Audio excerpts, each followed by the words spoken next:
வணக்கம். ஓஷோவோட சிந்தனைகள் பத்தி பேசும்போது அது நம்மளோட வழக்கமான பார்வைகளை கொஞ்சம் உழுக்கிற மாதிரி இருக்கும் இல்லையா? ஆமா, நிச்சயமா. இன்னைக்கு நீங்க அனுப்புன அந்த பற்றுதல் இல்லாத வாழ்வு நூலோட குறிப்புகளை வச்சு ஓஷோ சொல்ற ஒரு முக்கியமான விஷயத்த பார்க்கலாம். சரி. அதாவது நம்ம மனசோட அந்த தானியங்கி தன்மைக்கும் உண்மையான விழிப்புணர்வுக்கும் என்ன வித்தியாசம், அது நம்ம வாழ்க்கையில எப்படியெல்லாம் தாக்கத்தை ஏற்படுத்துதுன்னு கொஞ்சம் ஆழமா பார்க்கலாமா? ஓ, கண்டிப்பா.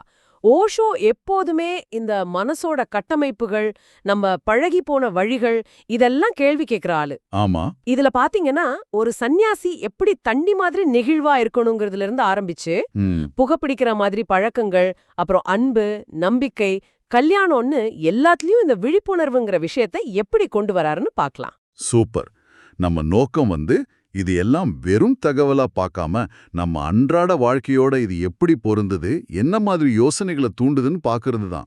அதுதான் முக்கியம். சரி, அப்போ முதல்ல இந்த நெகிழ்வுத்தன்மை ஃப்ளூயிடிட்டி பத்தி பேசலாமா?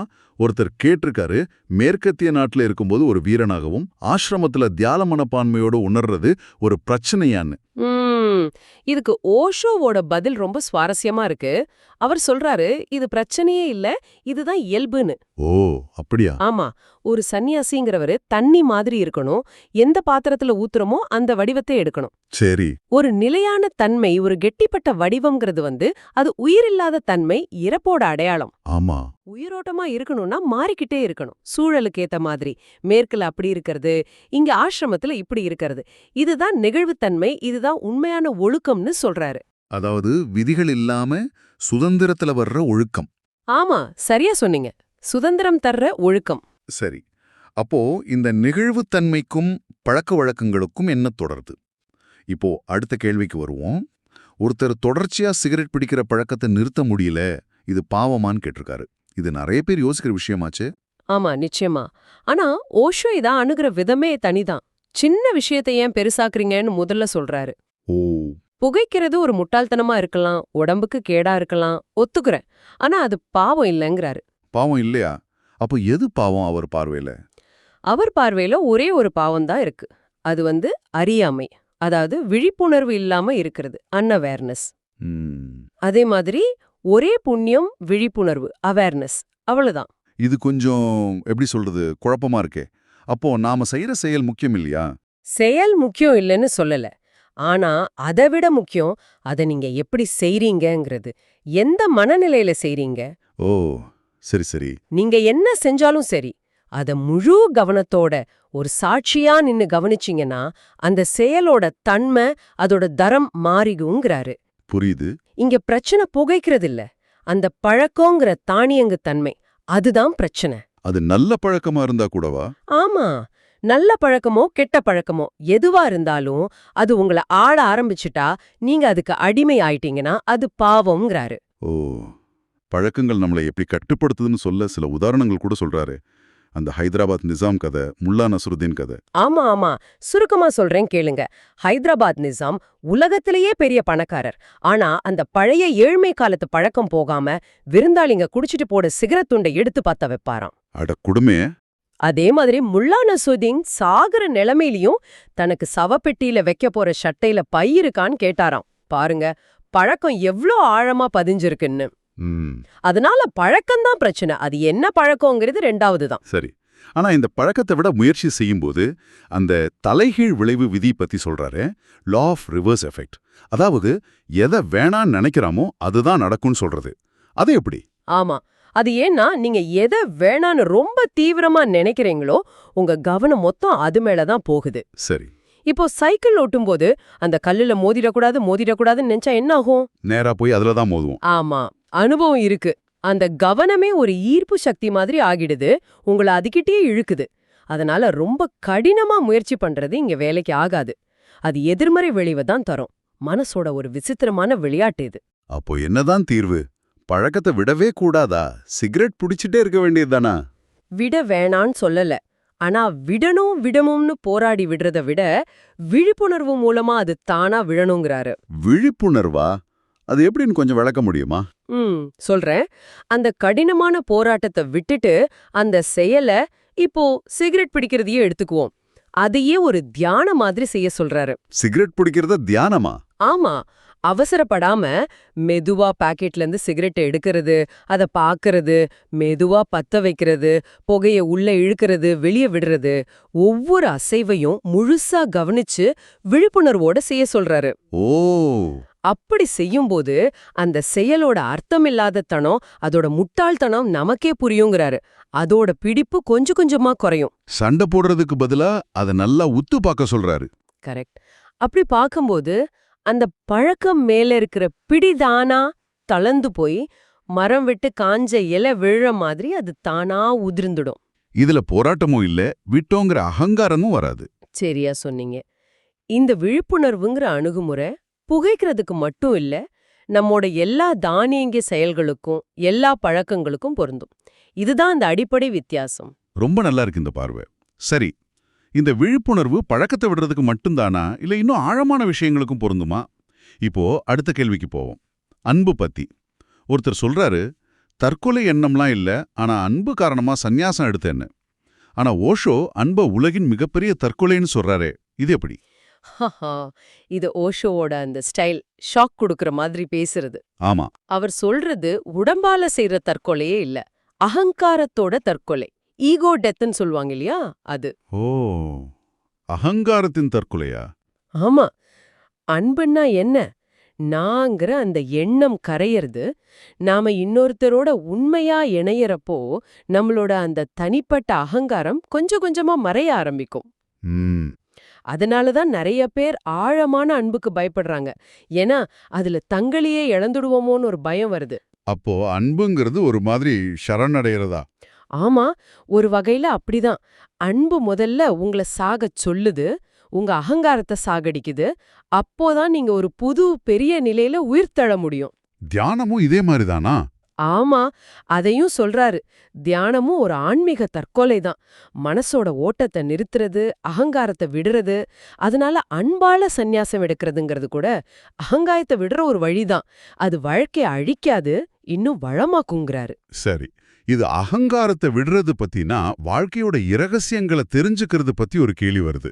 நிறைய பேர் வாழ்க்கையோட அர்த்தத்தை தேடுறாங்களே, அதுக்கு இது எப்படி பொருந்தும்? இதுக்கு ஓஷோ என்ன சொல்றாருன்னா, வாழ்க்கையில இரகசியம்னு தனியா ஒண்ணும் இல்ல. வாழ்க்கை ஒரு தொறந்த புத்தகம் மாதிரி. திறந்த புத்தகமா? ஆமா, எல்லாமே நம்ம கண்ணு முன்னாடி தான் இருக்கு. ஆனா நம்மளோட முன்முடிவுகள், நாம கத்துக்கிட்ட விஷயங்கள், தத்துவங்கள் இதெல்லாம் ஒரு திரை மாதிரி உண்மைய மறைச்சிடுது. ம். கண்ணு தெரியாத ஒருத்தர் வந்து வெளிச்சத்தோட இரகசியம் என்னன்னு கேட்டா அவருக்கு தத்துவம் தேவையா இல்ல கண் பார்வைக்கு வைத்தியம் தேவையா? வைத்தியம்தான் தேவை. அது மாதிரிதான். அப்போ நாம ஏற்கனவே தெரியும்னு நினைக்கிறத மறக்கணும்னு சொல்றாரா? வேதங்கள், பைபிள், கீதை எல்லாத்தையும் உதாரணம் காட்டுறாரு. அறியாமை நிலையே மிக நெருக்கமானது. Not knowing is the most இன்டிமேட்ங்கிற ஜென் கருத்தையும் சொல்றாரு. இது எப்படி வேலை செய்யும்? ஆமா, நாட் நோயிங்னா ஒண்ணுமே தெரியாம இருக்கிறது இல்ல, எந்த முன்முடிவும் இல்லாம மனச திறந்து வச்சிருக்கிறது. ஓ, இப்போ ஒரு சூரியன் மறையறத பாக்குறோம், இல்ல ஒரு ரோஜா பூவை பாக்குறோம்னா அத பத்தி நாம படிச்ச வார்த்தைகள், அழகு, நிறம், அது இதுன்னு லேபிள் அதெல்லாம் இல்லாம நேரடியா அந்த அனுபவத்தை உள்ள வாங்கணும். ம். மனம் வந்து எந்த விளக்கமும் இல்லாம ஒரு காலி பாத்திரம் மாதிரி இருக்கும்போது வாழ்க்கை அதோட உண்மையான தன்மையோட உள்ள நுழையும். அந்த நேரடி அனுபவத்துல தான் ஒரு நெருக்கம், இன்டிமசி வருது. அதுதான் சக்தி, அதுதான் ஆனந்தம்ங்கிறாரு. ம். இது கேட்கறதுக்கு நல்லா இருக்கு, ஆனா நடைமுறையில கஷ்டமாச்சே. நம்ம மனசு ஏதாவது சொல்லிக்கிட்டே இருக்குமே, இது அதுன்னு. இந்த நாட் நோயிங் நிலையை எப்படி அடையிறது? இது வந்து கொஞ்சம் கொஞ்சமா பழக வேண்டிய விஷயம். ஓஷோ சொல்ற மாதிரி முதல்ல நம்ம கிட்ட இருக்கிற அந்த அறிவோட சுமை அது எப்படி நம்ம அனுபவத்தை தடுக்குதுன்னு பார்க்கணும். சரி. அப்புறம் சின்ன சின்ன விஷயங்கள்ல ஆரம்பிக்கலாம்.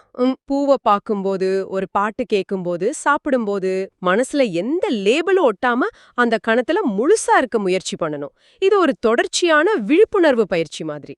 சரி, இந்த நாட் நோயிங் நிலைக்கும் நம்பிக்கைக்கும் என்ன சம்பந்தம்? ஒருத்தர் கேக்குறாரு, கடவுளை பார்க்காம நம்ப முடியாதான்னு. ஓஷோ எல்லா நம்பிக்கைக்கும் எதிரானவர்னு தெரியுது, ஏன் அப்படி? ஆமா, ஓஷோ நம்பிக்கை, பிலீஃப், அவநம்பிக்கை, டிஸ்பிலீஃப் ரெண்டுக்குமே எதிரா தான் பேசுறாரு. ஏன்னா ரெண்டுமே அறியாமைய மறைக்கிற வழிகள் தானுங்கிறாரு. அப்படியா? உங்களுக்கு ஒண்ணு தெரியலன்னா தெரியலன்னு ஒத்துக்கிறது தான் நேர்மை. ஆனா நான் நம்புறேன் அன்னு சொல்றது ஒரு மாதிரி பாசாங்கத்தனம். அது உங்கள உண்மைய தேடுறத நிறுத்திடும். எனக்கு தெரியும் இல்ல நான் நம்புறேன் அன்னு முடிவு பண்ணிட்டா தேடல் நின்னு போச்சு இல்ல. நம்பிக்கை எப்படி தடையா இருக்கும்னு ஏதாவது உதாரணம் சொல்றாரா? சொல்றாரு. நம்பிக்கை உங்க அனுபவத்தையே மாத்திடுங்கிறாரு. இப்போ ஒரு இந்துவுக்கு கடவுள் தரிசனம் கிடைச்சா அவர் கிருஷ்ணனை பாப்பாரு. ஆமா. ஒரு கிறிஸ்துவர்னா கிறிஸ்துவ பாப்பாரு. இது அவங்க மனசுல ஆழமா பதிஞ்ச நம்பிக்கையோட வெளிப்பாடு தானே தவிர அது நேரடியான அனுபவமா இருக்காது. உங்க மனசுல இருக்கிற சின்ன கருத்து கூட உங்க அனுபவத்துக்கு ஒரு கலரை பூசி உண்மைய உள்ளபடி பார்க்க விடாது. அப்போ கடவுள்னு எதை சொல்றாரு? அவர் அனுபவிக்கவே முடியாதா? கடவுள்ங்கிறது ஒரு ஆள் இல்ல, அவரை ஒரு பொருள் மாதிரி பார்க்க முடியாதுங்கிறாரு. கடவுள்ங்கிறது ஒரு இருப்பு, பிரசன்ஸ், ஒரு தரம், குவாலிட்டி, ஒரு தன்மை, காட்லினஸ். தன்மை. ஆமா, ஒரு பூவோட வாசனை மாதிரி. அத உணரதான் முடியும், பார்க்க முடியாது. இந்த உணர்வு நிலை தியானம் மூலமா மனசு அமைதியாகி எந்த எண்ணமும் இல்லாத அந்த மனமற்ற நிலை, நோ மைண்ட் வரும்போது அனுபவமாகும். இது நமக்குள்ளே இருக்கிற ஒரு அகநிலை அனுபவம், சப்ஜெக்டிவ் எக்ஸ்பீரியன்ஸ். அப்போ கடவுள் இருக்காரா இல்லையாங்கிற விவாதத்தை விட முக்கியம் எது? ஓஷோ பார்வையில மிக முக்கியமான கேள்வி நான் யார், ஹூ am I-ங்கிறது தான். தத்துவமா பேசிட்டே இருக்கலாம், அது முடிவுக்கே வராது, அனுபவத்தையும் தராது. ஆனா தியானத்துல நான் யார்னு உள்ள ஆழமா போகும்போது, மனசு அமைதியாகும்போது நீங்க அந்த கடவுள் தன்மையை உணர முடியும். அதுக்கு என்ன பேர் வேணா வச்சுக்கலாம், ஆனா அது ஒரு அனுபவம். சரி, இந்த விழிப்புணர்வு அகங்காரத்தை கரைக்கிறது இதெல்லாம் தனிப்பட்ட அளவுல புரியுது. ஆனா உறவுகள்ல, குறிப்பா கல்யாணத்துல இது எப்படி பொருந்தும்? ஓஷோ கல்யாணத்துக்கு எதிரானவர்னு தெரிஞ்சும் ஒருத்தர் ஆசி கேக்குறாரே. ஓஷோ சட்டப்படியான சமூகத்தால திணிக்கப்படுற கல்யாணத்துக்கு தான் எதிரானவர். ஆனா உண்மையான அன்போட வெளிப்பாடா ரெண்டு உள்ளங்கள் இணையற அந்த திருமணத்துக்கு அவர் எதிரானவர் இல்ல. ஓ, அப்படியா? ஆமா, அன்பு நல்ல முதிர்ச்சி அடைஞ்சு திருமணமா மாறலாம். ஆனா கல்யாணம் பண்ணிக்கிட்டா அன்பு வந்துரும்னு நினைக்கிறத அவர் ஏத்துக்கல. இந்த சட்டப்பூர்வ கல்யாணத்துல என்ன பிரச்சனைய பாக்குறாரு? அன்புங்கிறது இயல்பாவே நிலையற்றது, மாறிட்டே இருக்கும். ஆனா மனுஷங்க பொறாம, உடைமை உணர்ச்சி, பயம் இதெல்லாம் வச்சு அதை கெடுத்துடுறாங்க. அன்பு தோத்து போகும்போது சமூகம், சட்டம், மதம் இதெல்லாம் வச்சு அதை காப்பாத்த பாக்குறாங்க. இது அன்பை ஒரு நிறுவனமாக்கி அதுல ரெண்டு பேரையும் அடிமையாக்கிடுதுன்னு சொல்றாரு. அப்போ அவர் சொல்ற உண்மையான திருமணம்னா என்ன? அது ரெண்டு இதயம் முழுசா எந்த சட்ட கட்டாயமோ இல்லாம ஒன்னா இணையறது, ஒரு ஒத்திசைவு, சிங்க்ரனிசிட்டி இருக்கிறது. இதுக்கு என்ன தேவை? இதுக்கு வெறும் காதல் மட்டும் பத்தாது, ஆழமான விழிப்புணர்வு, கருணை, கம்பேஷன், அடுத்தவங்களோட தனித்தன்மையை மதிக்கிறது, அவங்க குறைகளை ஏத்துக்கிற பக்குவம், இதெல்லாம் தேவை. ஆமா, இது சட்டத்தால வராது, ரெண்டு பேரோட உள் வளர்ச்சி, முதிர்ச்சியால வர்றது. இதுக்கு வருஷங்கள் ஆகலாம், ஒரு ஆயுள் கூட ஆகலாம். அவர் அந்த மர்பியோட விதிய மாத்தி சொல்ற மாதிரி ஒரு முட்டாளும் அவனோட நிதானமும் சீக்கிரமே பிரிக்கப்படும் அங்கிறது கல்யாண வாழ்க்கையில அடிக்கடி உண்மையாயிடுது. இது ரொம்ப நடைமுறைக்கு ஏத்த மாதிரி, அதே சமயம் சவாலாவும் இருக்கு. சரி, கடைசியா ஒரு கேள்வி. சும்மா சாதாரணமா வேலை செஞ்சு சம்பாரிச்சு செலவு பண்ணி வாழற ஒருத்தர் தொடர்ந்து மனமற்ற நிலையில இருக்க முடியுமா? இதுக்கு ஓஷோ நேரடியா பதில் சொல்லல பாருங்க. ஓ, கேட்டவரையே இதுக்கு பதில் உனக்குள்ளதான் இருக்கு, தேடுன்னு சொல்றாரு. ஏன்னா இந்த மாதிரி கேள்விகளுக்கு பதில் வெளியேந்து வராது, அவங்கவுங்க சொந்த அனுபவத்துல தான் கண்டுபிடிக்கணும். நான் யார் அங்கிற கேள்வி மாதிரி இதுவும் உள்ளதான் இருக்கு. ஆமா, அதேதான். ரொம்ப சரி. இப்போ இந்த உரையாடலோட இறுதியில இங்க என்னதான் நடக்குது, வாட் இஸ் கோயிங் ஆன்னு ஒருத்தர் கேட்கும்போது ஓஷோ என்ன பதில் சொல்றாரு? அவர் ரொம்ப சிம்பிளா எனக்கும் தெரியாதுன்னு சொல்றாரு. திரும்பவும் அங்கே வரோம். ஆமா, திரும்பவும் அதே மைய கருத்துக்கு வரோம். அறியாமை நிலையே மிக நெருக்கமானது. Not knowing is the most intimate. எல்லாத்துக்கும் விளக்கம் சொல்ல முயற்சி பண்றதை விட, இல்ல எல்லாம் தெரியும் நினைக்கிறத விட, எனக்கு தெரியாதுங்கிற அந்த உண்மையான திறந்த மனநிலையில இருக்கிறது தான் வாழ்க்கையை அதோட முழுமையில அனுபவிக்கிற வழிங்கிறாரு.